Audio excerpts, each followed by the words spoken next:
C'est l'heure du lefto. Bah oui, il est 7h09. Bonjour à vous, Alessandro Skintu. Est-ce que je le prononce bien ? Oui, bonjour à vous. Bien sûr, vous le prononcez parfaitement. Merci. Je vais mettre même un peu d'accent. Alessandro Skintu, vous êtes glacier artisanal à La Ciotat, dans les Bouches-du-Rhône. Vous êtes installé dans le petit port. Alors, est-ce que vous êtes sur le port ou dans une rue adjacente, Alessandro ? Moi, je suis sur une ruelle qui remonte, c'est la rue Foch, c'est une ruelle qui monte du Vieux-Port. Oui, c'est dans l'angle et c'est celle qui remonte un petit peu, là, je la vois, celle-là. Bon, alors, vous avez un glacier qui est très prisé, Alessandro. Vous êtes même une figure locale, vous aimez faire plaisir aux gens avec vos glaces, Oui, en effet, j'aime me faire plaisir. Parce que en me faisant plaisir en créant des glaces, en créant des parfums, des nouveautés, je sais que j'ai fait plaisir à mes clients qui adorent venir chez moi pour la découverte du quotidien en fait. Parce que mes glaces, pour la grosse majorité, changent pratiquement au quotidien. Oui. Alors, vous êtes un lève-tôt, vous vous levez à quelle heure le matin ? Grâce à vous, très tôt, encore plus tôt que d'habitude. Bon, ça va, vous m'en voulez pas, j'espère. Ouais. Non, absolument pas. Non, bien évidemment. C'est l'heure à laquelle on s'élève d'habitude. Nous, on a un réveil qui sonne à 7 heures pour commencer une mise en place de la boutique avec toute la partie, manutention au sens propre du terme. On transporte des choses, on récupère des choses. C'est un travail d'équipe, il faut le rappeler, Ouais. C'est un travail d'équipe. C'est un travail d'équipe qui commence avec le travail de ma chérie, de ma femme, qui est ma co-gérante, entre autres. Et bien évidemment, les travails d'équipe qui, eux, ils vont commencer à 8h30 pour la partie laboratoire et à 9h30 pour la partie service. C'est la squadra Skintu, on pourrait dire.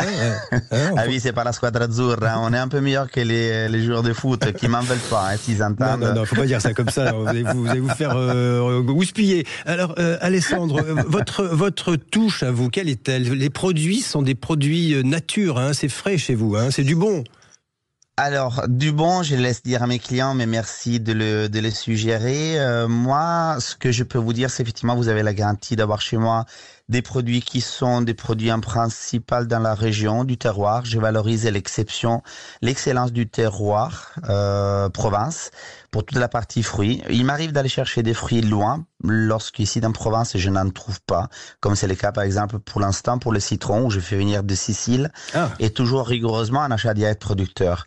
Mais cela, c'est une exception. Lorsque je suis fourni ici en Provence, je me fournis à La Ciotat, je me fournis chez Julien et Marie à La Ciotat, je me fournis au domaine de la paternelle à Gémenos, je me fournis à Berlétan, à la Serre aux Agrumes. Vous rayonnez dans le secteur, Ouais. Absolument. Je me fournis à la ferme du Val-à-Sableux, au Luc en Provence, chez un jeune agriculteur qui est installé avec un troupeau de vaches Montbéliardes, chez qui je lui achète du lait frais toutes les semaines. Et j'ai la chance d'avoir une boutique qui effectivement fonctionne très bien, toute petite. Donc malheureusement, de temps en temps, j'utilise aussi du lait français, mais qui vient de l'industrie. Et cela ne me gâche en rien la qualité du produit et je l'explique toujours en totale transparence à mes clients, la provenance de mes produits. Vous n'avez pas toujours été glacier, si j'ai bien compris. C'est exact. Dans une vie passée, j'étais cadre commercial pour une grande société franco-américaine, une société américaine. Vous avez carrément changé de vie, Ouais.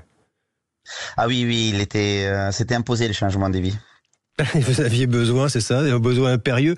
La Ciotat, c'est vraiment une ville très sympa, qui a changé de visage, qui est un endroit magnifique. J'imagine que vous régalez les clients, les touristes, même les locaux qui viennent chez vous, qui viennent manger des glaces, et pas que des glaces d'ailleurs. Vous avez des pâtisseries glacées aussi. C'est exact. Oui, c'est vrai. Nous, on est ouvert toute l'année. Et on est ouvert toute l'année parce que moi, je fais les paris et j'ai l'ambition de régaler en avant-première et avant tout, mes clients ciotadins. Et puis, bien évidemment, régaler aussi les flux touristiques qui ne s'arrêtent jamais à La Ciotat parce que vous l'avez dit, c'est une ville florissante, c'est une ville fort agréable à vivre. Et effectivement, nous avons de la glace, nous avons de la pâtisserie glacée. Et puis, on gravite un peu avec tout le petit univers du café, quelques jus de fruits frais, de Provence, bio, histoire de régaler régaler et de compléter la gamme vraiment à 100%. La vie est belle avec vous, vous le savez. On lance à 100 ans, hein, Alessandro Skintu. Hein. Merci beaucoup. C'est le charme de l'accent italiano. Hein. Ouais. Bon. Merci infiniment. Mon nom s'écrit, c'est Achille, hein, c'est un nom d'origine. Alors c'est corse, mais c'est d'origine génoise. Hein, donc on n'est pas loin, en fait. Hein. On est cousins, mais mon nom de famille, il est de la Grande Île, juste en dessous de la Corse, donc on est vraiment cousins. Eh oui, la Sardaigne. Merci à vous, Alessandro Skintu. Je le rappelle, hein, vous êtes glacier artisanal à La Ciotat. Et puis, bonne journée à vous avec toute l'équipe à La Ciotat.